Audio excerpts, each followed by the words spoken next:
Hello, everyone, and welcome back to another video here on the Sports Daily Media Network YouTube channel. I'm your host, Sean Vowells. I got Joe Meade with me, and tonight we are amending our college football playoff projections. You can see on the screen, those were our projections after week one. We're going to slightly adjust them on the right side of your screen here. For week two, we'll go with our 5 conference winners, where they land in the 12, and then we'll fill out the rest of the 12 with the at-large teams. So, Joe, let's start off in the group of 5. I had Tulane there in 12th. With Boise State losing, I'm inclined to leave them there. So I'm going to leave Tulane in 12th for my group of 5 winner. Yeah, I'm going to continue to leave UNLV. I think it was kind of a bold take after their less than desirable performance against Idaho State, but this is an investment in a roster filled with Power Four talent and a coach who I thought for many years was a very good to elite head coach in Dan Mullen. I think the 2021 Florida team, you erase that from his history and people might rank him as a top 10, 15 coach in all of college football. Yep. Tulane beat Big Ten team 23-3 in week 1. Jake Retzlaff looked really impressive. The group of 5, though, still wide open. Still probably 4 or 1,000%. 5 teams that could get the job done there. All right, Joe, let's go to the Big Ten. I'm going to be leaving Ohio State as my Big Ten champion in first. They took down Texas this week. They look poised to be near the top of the country for the entire season. I agree, Sean. I see this team perhaps losing one game, maybe two, but definitely think they're safely in the playoff already with their win over Texas. And barring anything I see monumental from Penn State in the coming weeks, and they're not going to have much of an opportunity until they play Oregon. I got to pick Ohio State as my conference winner. So, I won't pick them as my 1 seed, but I will pick them as probably my number 2 overall seed. all right, so let me move them down one slot for you. All right, let's go down next to the Southeastern Conference. Big Ten and the SEC probably going to fill up a majority of the college football playoff here. And Joe, this one I really had between 2, one of which the teams we've seen already play a big game and win it. The other one just sort of, well, really it's 3 because Texas is still in that conversation. But for me, I'm going to go with Garrett Nussmeier and LSU as my SEC winner as of now. Brian Kelly finally got over the hump, winning a week 1 game. They won a true road game. They have veterans. Nussmeier looked really sharp. And so LSU is my SEC winner at the moment, going into the 3 spot.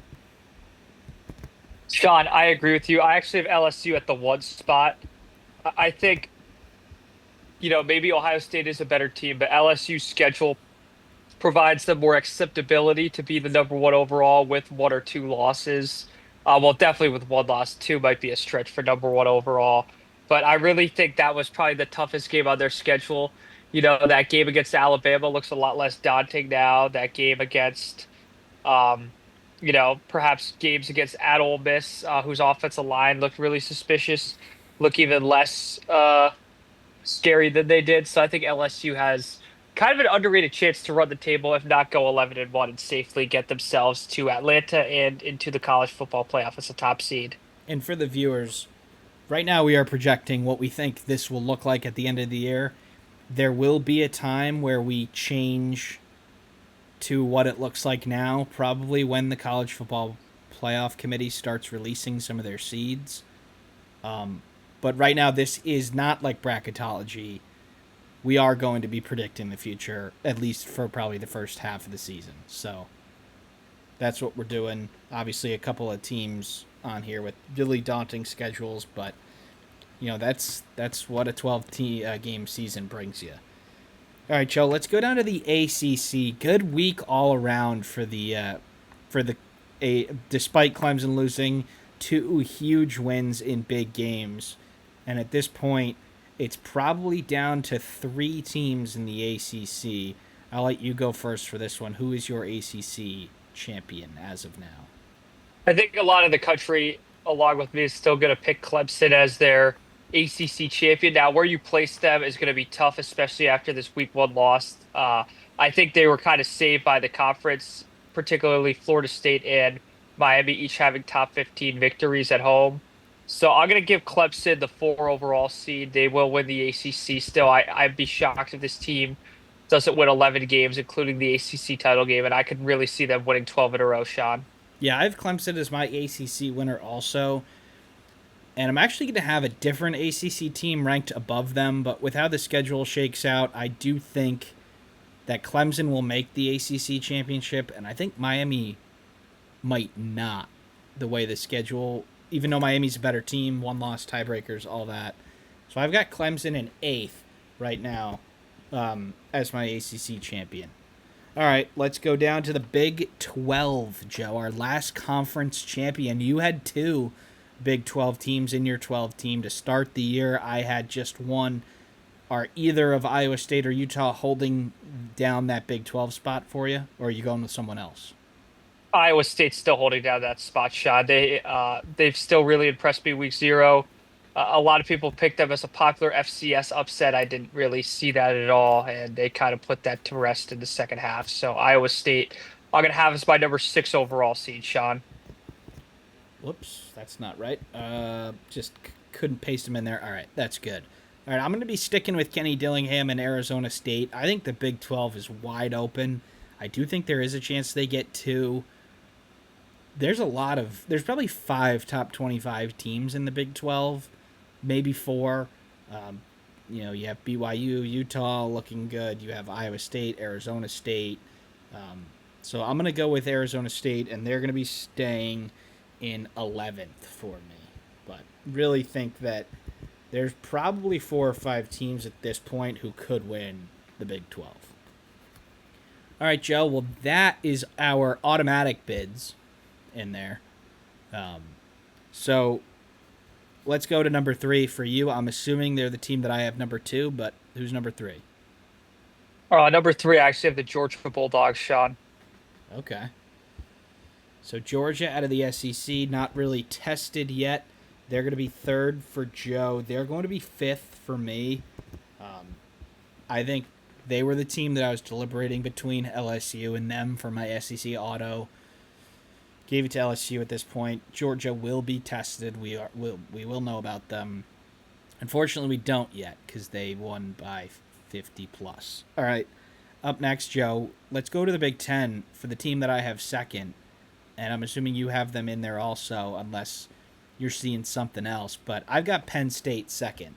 I think, again, sort of like Georgia, we didn't really learn a whole lot about them in week one with their large win against Nevada, but two running backs, quarterback looked really solid. I'm expecting them to be in the college football playoff.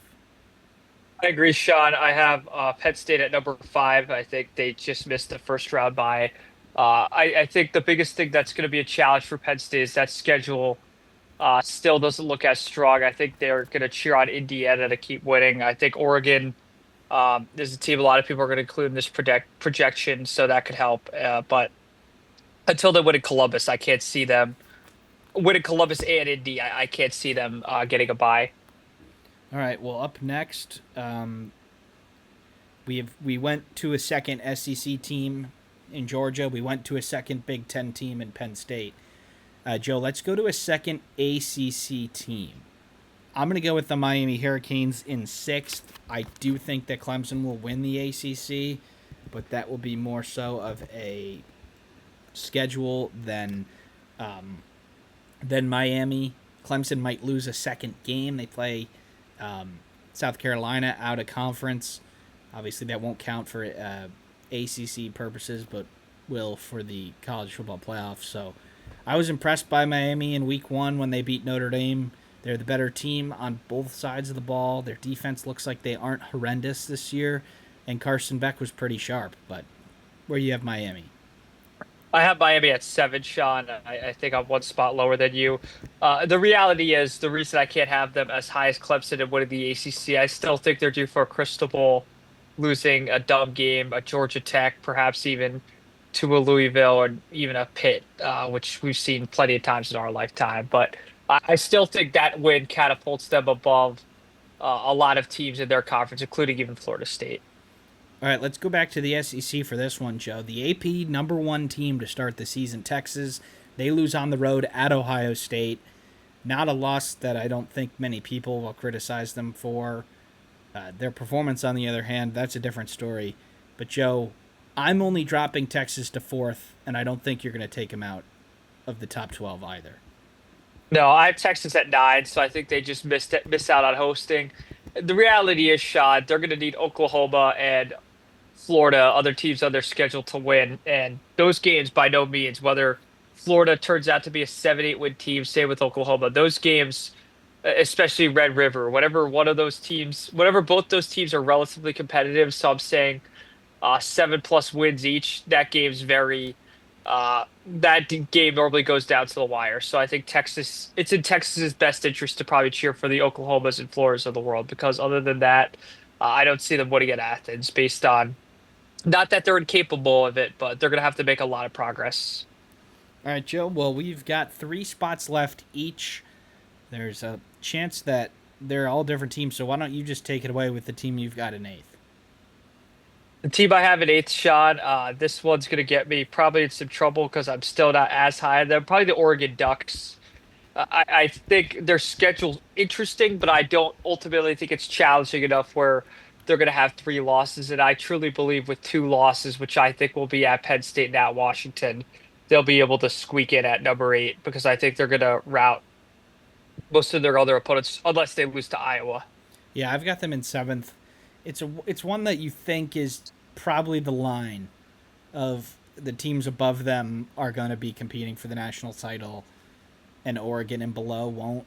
Um, but there's once you get into the teens, like these teams have a lot of flaws. You have teams who've already lost in there, so at this point, I just don't think that you can take them out. So seventh for me, eighth for Joe. All right, 9 and 10 left for me. 10 and 11 left for Joe, and 9, Joe. I'm gonna go with a team pretty close to home. I'm gonna go with Bryce Underwood at Michigan in ninth. Didn't look the sharpest in week one, but I think defensively they look really good. And just another one of those where once you get to the end of the college football playoff, you're going to have teams with multiple losses. You're going to have teams with flaws. It might just take one really big win to get them there. Interesting take, Sean. As you said, I have 10 and 11 open. I guess I'll go for 10. This might be a slight surprise, and 11 will be the big surprise. 10, I have the Utah Utes. I think they're kind of a dark horse in the Big 12. Based on, and I bet you most of the country did not watch any of that UCLA Utah game, aka the Nico debut from hell. Utah looked really good. They did. Sometimes you just pick wrong. I picked UCLA to win, and that was just a catastrophic take, especially because I believed in Utah a lot of the year, a lot of the offseason. And I did project them just for the record in my original projection, I believe, Sean. So Yep. Utah, give me them in 10th. I think they probably lose the Big 12 title game, but I don't see them losing more than 2 games all year. All right, Joe, why don't you finish it out with 11? 11, this will be the shocker, and I promise, oh, as my table drops, this is not clickbait. 11, I have the Washington Huskies. Clearly did not look very good Saturday.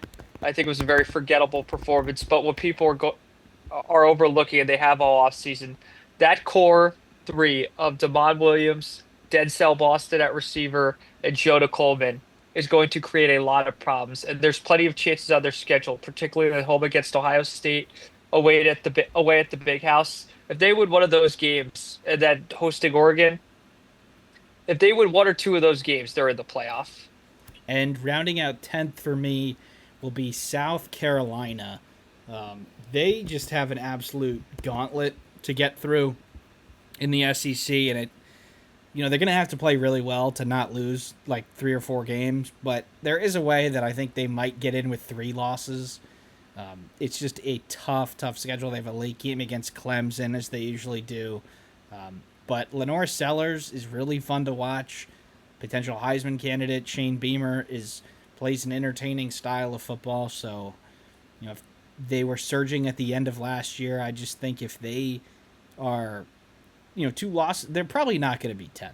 Because if they have 2 losses, they're going to be way higher than 10th, and if they have 3, they might be 12th or out. But right now, I think they get in despite them being a really tough schedule. So that's our Week 2 college football playoff projections. We will update them accordingly.